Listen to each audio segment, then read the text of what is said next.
Hey friends, welcome to episode 5. Today we are going to finish up the conversation with my mom about her life and how it changed after my dad's stroke. And if you didn't get to listen to the first part of the conversation, you can go back to episode 4. Here we go. All of these things that seem like they would be, you were talking about how, it seems bad and this is bad. How many good things came out of that? Yeah, absolutely. I mean, not only just how the Lord worked in your life with patience and dying to self. I mean, those are good things in your personal life. But he was instrumental with your husband, and I think of his stroke, if for no other reason, helped bring Tim to the Lord. Mm-hmm. And we also wouldn't have met without that. Oh, that's right. You wouldn't have met him. Yeah. I reached out to him only because he had a traumatic brain injury, and I knew what the recovery from that looks like because of my dad's stroke. That's how we met. And I would not have sent that email without that. Yeah, and Dennis became Tim's hero. Oh, and he absolutely. loved Dennis so much, and Dennis loved him. They had such a cool relationship, and that was something that I always hoped for in a husband, was somebody who would not only, because like I said before, there were people that felt really awkward around him. They didn't know how to talk to him. Mm-hmm. And so that was something that was definitely on my mind when I really started dating and looking for a husband, and it was like, this man that I am going to marry has to be able to talk to him and have a relationship with and really love him. Yeah. Like that, because he was such an incredible man. Like everybody loved him so much. And I would not have been okay with a husband who didn't, understand who he was or... and so it was such an incredible relationship. They had just a bond from the very beginning. Very beginning, yeah. And you're right, he was really instrumental in Tim's life and walk with Christ and everything. I mean, he just... Yeah. Tim is constantly doing Daddy's voice every single day.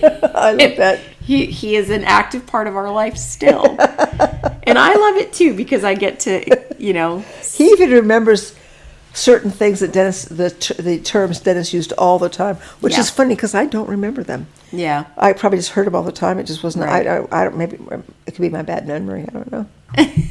When Dennis died, my memory died with him because he remembered far more than I did. It was incredible. Yeah. So what else, what other ways have you seen the Lord work through just all those years? I think it was a change in the way we looked at things, and the way we looked at things, trusting God entirely with life and death, 100%. Take us when He wants us. If He doesn't, but outside of just you guys, well, I'm just saying it for us. That was a biggie. Yeah. No, but for other people, I think he was just a good example of a very contented man, despite what happened to him. And joyful. He was joyful. And everybody that met him was, I wouldn't say everybody, because there were people who didn't, like you said, were just uncomfortable with him. But there were people that were very comfortable with him. And they all had wonderful things to say about him. But he was a good example to many people about being not only content, but a happy person. And also just not afraid of he knew where he was going. Oh yeah, absolutely. He had no fear of death. He knew, and we knew, and so it was totally different. We were all praying at the end that he would go. Well, it was time. It was time, and he was having it was hard watching him decline. Yeah, that was always hard for me, and you were so worn out. I mean, it was just time, but, and I think people see that and they're like, what is that? oh yeah, because when a loved one is dying, the furthest thing from your mind is like being at peace, and we really were. Yeah, absolutely, all of us. And I think that all of that time in hospice, I know all the nurses that came in, they loved him. They did. And I know that, I'm sure some of them were Christians, but some of them weren't. I think your mission field changed. It changed from, the Middle East to the nurses and, and our hospice chaplain, Chris, who's a friend of yours. And yours. And mine as well. But, at the time, I didn't know him then. And when he spoke at Daddy's funeral, he talked about just being the chaplain there, and he would show up and didn't know what to do. He's like, normally you're. Yeah, he but said he talked about how your home yes was like bathed in the Holy Spirit. Yeah, and you walked in that home, and it was just and nobody wanted to leave. Nobody wanted to leave. There was like a log of time that they spent at each place, and your house was known for everyone staying for a really long time, just longer than they were supposed to. and it's the Holy Spirit. And I do think that was such a mission field that you had, where, your mission field previously had been taken away from you. Yeah. And I think that Satan, thought that was fantastic. You weren't able to do that anymore, but you just changed it up, and you had another mission field. Yeah, it was a mission field, but it was also my husband. We made 50. Well, we made 51 years before he passed. Right. He was almost 10 years older than me, and when we went into hospice, when they said he had congestive heart failure before going into hospice, the doctor told us that, and I said, "Oh, we were hoping to make our 50th anniversary because we were going to go to Alaska. We never did that." But the doctor said, "Well, how long have you been married?" And I said, 49 years. He said, 49 years is pretty good. Pretty good. But we made 51. Yeah, you did. And one of my absolute favorite images that I've taken is on your 50th anniversary, and you're sitting in his hospital bed, and you're holding up. He's got a 5 and you've got a 0. Yeah. With your hands, and it's black and white, and it's just like and it has all my hanging skin. What? It shows your 50 years you've been together. And it shows all my wrinkles. I think it's beautiful, and all of his as well. And I think that's part of life is, you don't get to 50 years of marriage without looking like that. So unless you are completely made of plastic. So yeah, well, whatever. It is what it is. Dennis used to say it all the time. It is what it is. What you can do is what you can do. He says that too. Yeah, it is what it is. Yeah. Those were his. He always said those. But you've mentioned, that you were able to share that quote that you read with many people, and that, I think that is part of. I mean, God moved you here to Tennessee to be near Brian, my brother, and nearer you. Yes, by a lot, much. Yeah. It's so much easier. I promise you, we've been here many times. It's just an 8-hour drive, 8.5-hour drive, whatever. And if you were still in Tucson, that would not have been possible because it's a 3-day drive. Yeah.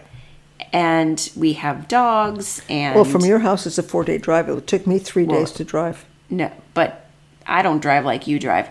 I do longer days. Yeah. So it's a 3-day drive for me to your house in Tucson. That's a lot. And it is a lot. And it's 3 days each way. And gasoline. And we don't have a major airport in Lynchburg. And so flights are not easy and way more expensive. And it would have been, I don't know that I would have seen you a single time since then. And also Joe came out and she got to see your house and we got to see Aunt Carol.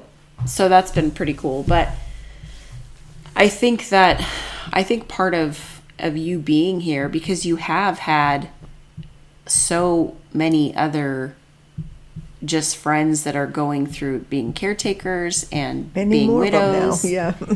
And I think that because you're not in the same place emotionally as a lot of widows are, most widows, that you're able to help them in ways.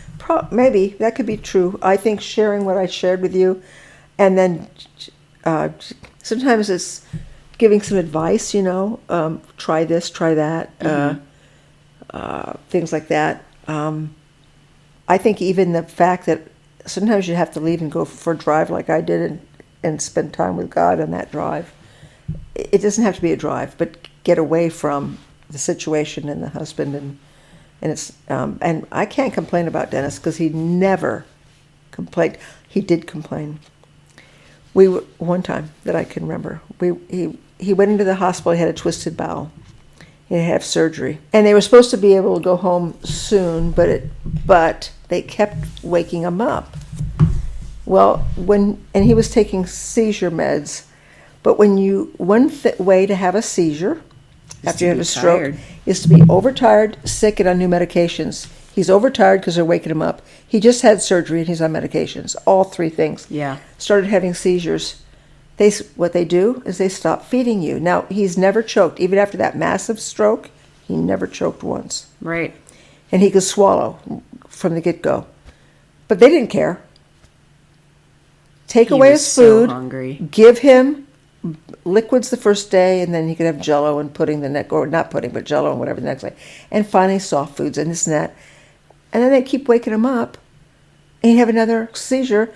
Right back to it. He's so hungry. He's losing weight like crazy. Mm-hmm. He can't leave if you have a intestinal thing and you have surgery, you can't go home until you've had a bowel movement. Well, he's had no food. Right. They had everything cleaned out of him, and he's had no food. So there was no possible way. So he had the TV on, and Dairy Queen kept coming on with their blizzards.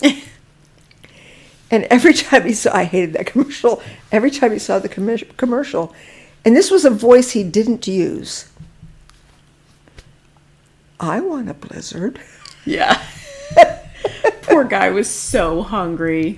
Oh my gosh. So our dear friends, Rob and Emily, brought him a blizzard one night, and we didn't care. He was allowed to have that blizzard. Oh, yeah. And then that was a thing for the rest of his life. Every time they would bring him a blizzard. And they bring all of us a blizzard. And finally I said, just bring him one. I can't be eating these blizzards all the time. But I know it's funny because that sound never came out of his mouth. I want it. Was. He'd never done it before. He whined. Probably as a kid, but maybe not. His mom probably put the smack down on him. Yeah, I don't know. She didn't put up with that. Farmers, a farmer and his wife as parents. Yeah. No. They didn't put up with complaining. Yeah. No, I see so many things, good things that came out of that. Oh, and absolutely. When you would expect most people going through that situation a lot of spouses would leave in that situation. Being a caretaker. I was shocked. Sometime near the beginning, somebody was, I don't know, surprised, but like congratulated me for staying with him. I didn't know what to say. Yeah. It was, I would, like, what? I didn't say anything like what, but. Because people don't. It would have never occurred that somebody would think that I would, that I should leave Dennis. Right. Because he had a stroke. We were married at that point, 40, I don't know how many years, whatever. 36. Really? If it was 37. If it was 14 years before your 51st. Okay. Yeah, so we were married in our, 30s. Look, he was the math person, not you. It's okay. Not me. Yeah, no. He could also spell. That's the other thing that happened after a stroke. Your dictionary. No, we didn't have Alexa yet, so I was like, he was my dictionary. I'd be writing to the Hood at night. The Hood was our group that I started, email group, of friends I grew up with and relatives, all women, except for my brother. That was probably very helpful through the stroke. Yeah, it was. The beginning of the stroke, too. But when I would be writing to the Hood, I would holler out to Dennis across the room, how do you spell so-and-so? And he would just rattle it off, Yeah. I need another word. He was my thesaurus as well.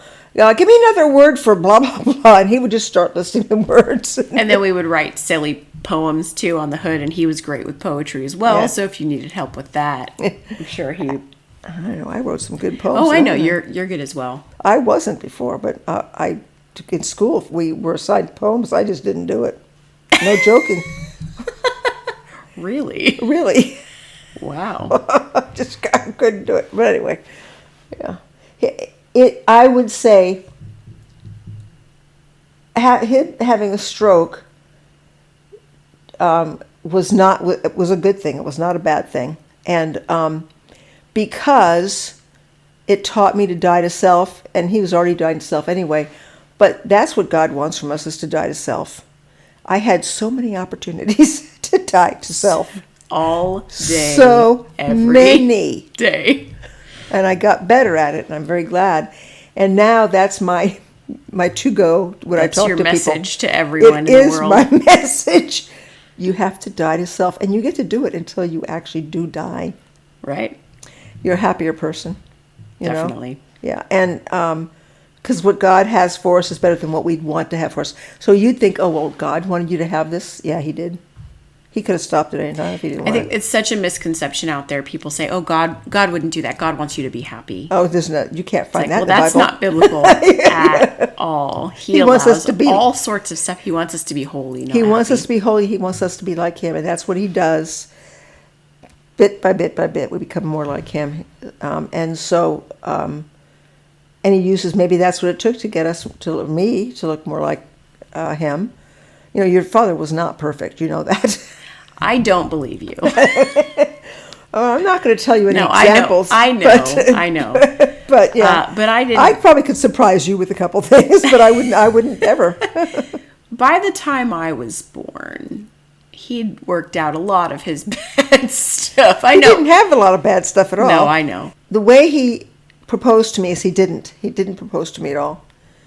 He got the ring, and it was Valentine's Day, and I was waiting for him outside the house, and he pulled up, and he motioned me to come get in the car, and he pulled the ring out from under his seat and handed me the box and said these very romantic words, "This is your last chance to back out."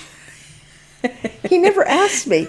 And I was stupid. I was 18. I should have said, back out of what? Now, if I was any older, I probably would have thought, back out of what? And make him ask me. See, okay, that's a failing in, like, being romantic, though. But that's not, like, that still doesn't make him, you know, that's not, like... Well, I'm just saying, over the years, he became much more romantic. He did. He became a lot more romantic. And he, you know, it wasn't like he had some horrible things going on or anything like that. Right. Could drive you crazy a bit. Once he took everything off of our living room walls because he was going to paint them. So he took the pictures down and he spackled, you know, the holes. And 2 years later, he painted. And he painted because I said Friday night, "You're painting tomorrow."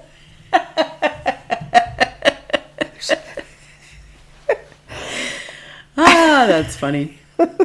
No, it wasn't. It's funny now. To me, I didn't have to. If Tim tried to do that, I would not be thrilled. I know that. That tells you how I was pretty patient about that, you know. So I will say, though, going back to how God wants us to be holy, not happy. Well, we could be happy too. Well, he's not like, don't be happy. But what I was going to say is that when we are living in his will, we are happy. Yeah, absolutely. Much happier than you would be trying to fulfill, you know, your own idea of happiness. If it makes you happy, you have to do what you have to do to make you happy. No, you're miserable sometimes when you do that. Well, not sometimes. Anything apart saying, from God. That's what they're saying. That's what the world tells you. I know all the time. It's just, well, you have to do what makes you happy. Yeah. No, you don't. Well, and then the other thing is that, you know, having a heavenly perspective versus, because most people look at, oh gosh, this is my life. You know, you're ruining my whole life. Like if this were to happen to them. But our life, we know as Christians, we know that that's not, I mean, it's such a blip in all of eternity that we get to spend in heaven. Like this just teeny tiny nothing. And, you know, it's hard to grasp because it is all we know, this life. But one of the times in South Africa, I just did a perspective shift for me. They did this little class with us about the Holy Spirit. And, you know, one thing they said was that we are not humans having a spiritual experience. We are spirits having a human experience. Yeah. And that's true. And then the other thing that they did was they showed a picture of a rope, and you could see it just stretching off into, I mean, you couldn't even see the end, but the front of it, you know, was frayed at the end. So it started somewhere, and there was just the very tip of it was red. And it's like, this represents our life on earth, and the rest of that is eternity. Yeah. And so when And I knew that. Like, I've known that my whole life. But I'd never, the way it was presented to me, it was just, a light bulb went off, and it was such a shift. And it's like, if you can have that heavenly perspective in your life, anything you go through, even 14 years of, this of caretaking and your life as you know it being taken away from you, I mean, it doesn't matter. It doesn't matter. Like, God has bigger purposes that we just don't know. And he can do things with these, trials that we go through that we don't know. Yeah. That's absolutely true. And if you knew at the beginning, and he doesn't let us know at the beginning. No, because that might be... Well, actually, it would be sort of good if you knew, okay, this is not going to be bad at all. Yeah. There were some moments that were really bad, and I don't mean bad like we're fighting or anything like that. And just there's things you have to deal with that are not fun. But if it would have been sort of nice to know this is not going to be bad at all, and it's all related to dying to self. You can have a blast after you've died to self. Well, and learning to be content in what God has for you. How things are. This is how it is. And we had a lot of fun, actually. Your dad and I. You know that. Even with his lack of ability to communicate. When we talk about him, it sounds like he was talking well. He was not. No. You just forgot about it. Toward the end, not toward the end, but the last several years, he was able to get things out better. But it still was a struggle every single time. He knew what he wanted to say, and sometimes he would really, really try for a long time. And sometimes he would get it out, and sometimes he couldn't. Steve used to always come and visit Dennis. Yeah. And they would talk about the same three things all the time: grandchildren, history, and U of A sports, and Pac-12 in general. And sometimes Steve would come out and he says, I need your help. And I'd go in there and Dennis would start, and I'd either know right away where he was going, and I'd say, oh, he wants to talk about such and such, or I'd say, I don't know, Yeah. And that's how it was all the time, actually, with whoever he talked about. What? And sometimes he would say, and a very common term he would say is, skip it. Yeah. Just because he knew he couldn't communicate what he wanted to say. Well, when he was really trying, I knew I would always say the same thing. It's like, I want to know what you're trying to say. Let's not talk about it for a while. And then later on, he'd be able to... Right. Another thing, by the way, I just thought about is he lost his logic, which is very weird. An engineer, so much of who he was. Yeah. And it was not that long after the stroke. We were still going to the U of A. In fact, we were on our way to the U of A downtown Tucson, and getting on the freeway. And I don't remember what we were talking about, but your father was insisting that something was whatever. And I was saying, well, no, it's not that way. It's a blah, blah, blah. And I'm trying to explain, and it wasn't working. Now, I had been doing that anyway for, a while since his stroke, and logic didn't work anymore. Yeah. And that was very difficult for me, trying to explain things. And he rarely would insist that something was a certain way, and I could have just let him believe that. But all of a sudden, I think the Lord just dropped it on me. I said, Dennis, do you trust me? He said, yes. I said, you just have to trust me on this. He said, okay. Yeah. It was like, wow, that was a good one, And he did trust me. And I knew not to try to explain things logically to him. It did not work. That was hard for him. For me, it was hard for me, the fact that he lost his logic. Losing his reading was, the worst thing. And you'd think speaking and walking would be the worst. Nope. For him, it was the reading. Yeah. And we still did audiobooks were great. A lifesaver. That was so wonderful. And then movies, and he loved Tom Hanks, and it got to be where that he would put his own movies in until he was bedbound for the last year and a half bedbound. Then I had to put the videos in for him. Well, he loved Tom Hanks, and we watched probably Forrest Gump maybe 100 times, and I don't memorize any movies, but I can do all those lines only if it's on. I can't do it without it. And a couple other things. But sometimes he would ask for a movie, and it was like, I just cannot take another one, this again. And I would say, let's watch something else, and I will put this on for you next time I go to the store. Mm-hmm. Sometimes I did learn to say, okay, and then I'd do something and this and that, and then I'd come back. I did it on purpose, and come back with a different movie and not say a thing.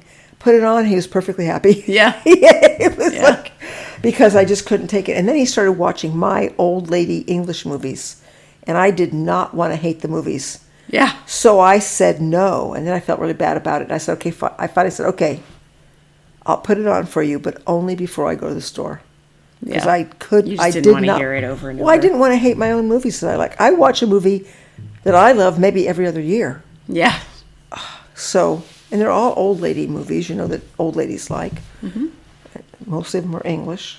Yeah. With about a bunch of ladies in them. A little bit of romance, Yeah. The men romance. So there you go. Do you have any questions?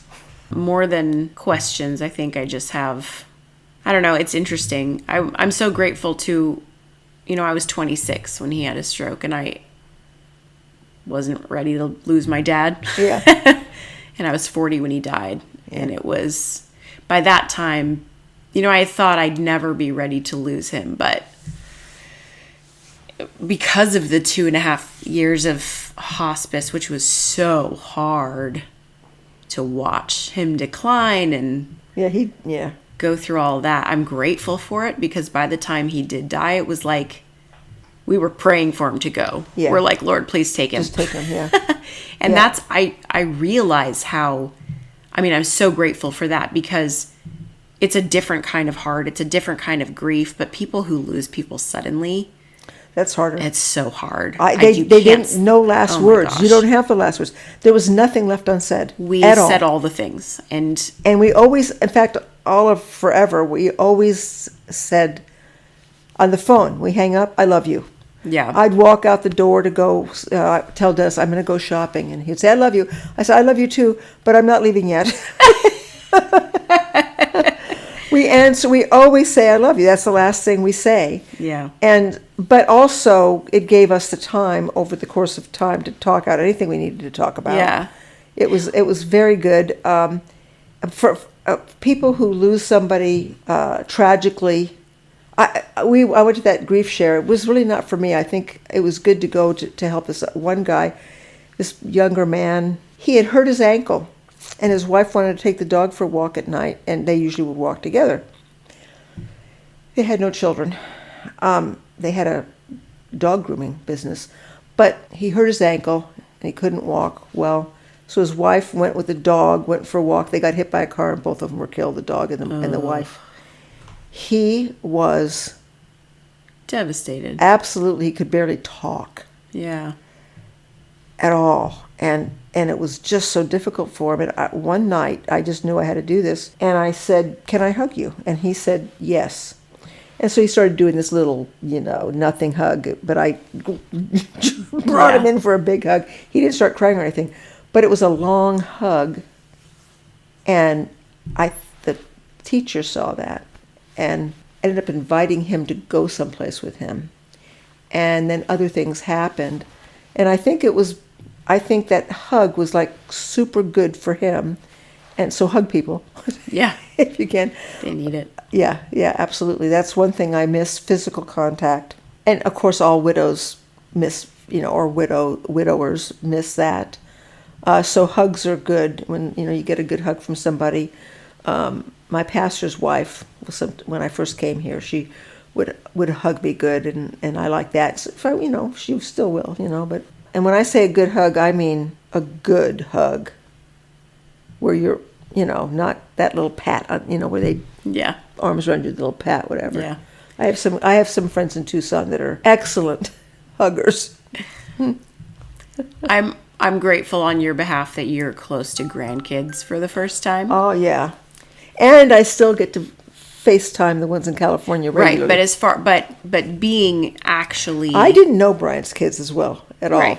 Because we weren't on Facebook. But I know that they're physically affectionate with you. Yes. Hazel will come sit on my lap. Well, so will Bridget. Yeah. Hazel's 10, and Yeah. And yeah, they'll sit on my lap and be goofy and But Hazel sits for longer. Yeah. Bridget is a well, wiggle Bridget's, worm. yeah. She's all over the place. Yeah. But yeah, and I love that for you. Every time I see it, I love it. I love that she leans on you, and she she really loves to just be near you. And I really appreciate that as well. And now with a new boy, right. Eventually, I get to know that little guy. Yep. Yeah. And there, I think. Do we have anything else to say? I don't know.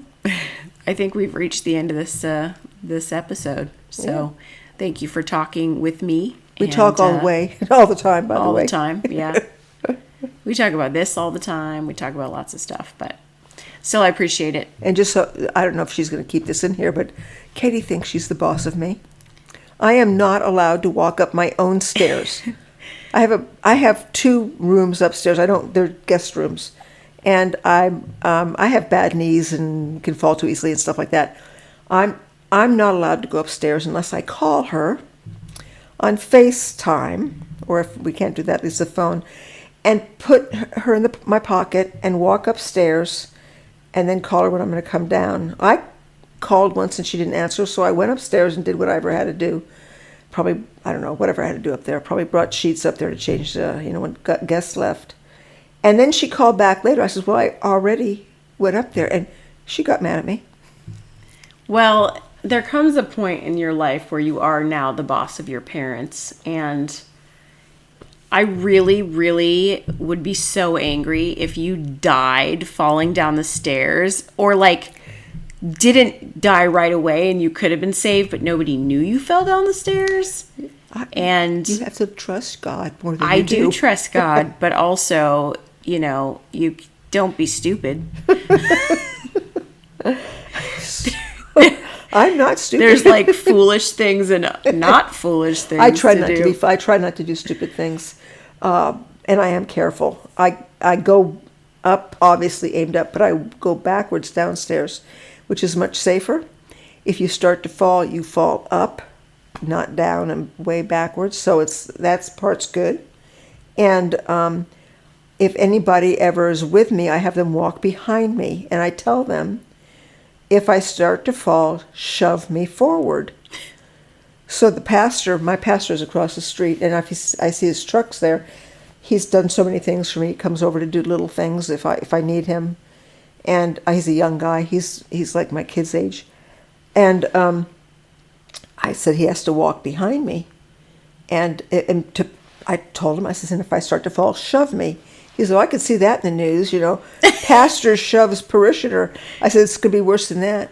Pastor shoves old widowed, disabled lady upstairs. Anyway, yeah, so it turns out she thinks she's the boss of me, and I'll say, you're not the boss of me, and you say? I am the boss of you. I'm even the boss of Aunt Jo, and she will admit it. Yeah, so, my sister who lives in California. I'm the boss of her. So you should just give in. It's time. It is what it is. I do call you before I walk upstairs. I appreciate that. Thank you. Yeah. Thanks for joining us today and listening as we are exploring all the ways that God takes the things the enemy means for evil and turns them around to use them for our good and His glory. If you have questions, comments, feedback, ideas for us, or you just want to say hi, you can reach us at noweaponshallprosperpodcast@gmail.com. Talk to you again soon. When trials come